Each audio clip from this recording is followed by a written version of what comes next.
En vélo, j'ai passé tout à côté du nouveau centre de concert appelé ARPA, dont la façade a été conçue par l'artiste danois-islandais Olafur Eliasson, en collaboration avec l'artiste, architecte théoricien islandais Einar Thornsten, avec lequel il collabore depuis longtemps. Le studio d'Eliasson, situé à Berlin, emploie environ une trentaine de personnes. Un de ses projets les plus connus, The Weather Project, au Tate Modern de Londres, a beaucoup attiré l'attention. J'aime également ses chutes d'eau sur un des ponts new-yorkais. Eliasson travaille beaucoup avec l'eau et la lumière. Son travail de nature expérimentale questionne la notion de percevoir. L'idée du kaléidoscope fait souvent partie de son travail. Je cite, « Les kaléidoscopes jouent sur la désorganisation et la reconfiguration de ce que nous voyons.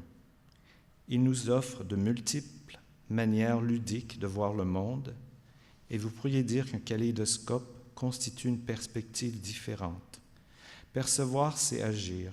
Par nos perceptions, nous pouvons ainsi modifier la réalité qui nous entoure. »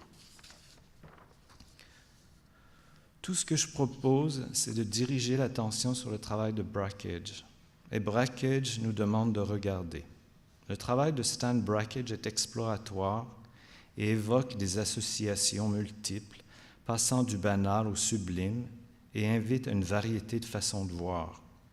Ces films, de par leur densité, même après les avoir vus plusieurs fois, offrent toujours quelque chose de nouveau. Ces films explorent la richesse de voir et nous demandent souvent de voir rapidement. Le rythme visuel est un aspect important de son travail. Brakhage parle de vision périphérique et nous demande de développer une plus grande sensibilisation à notre environnement.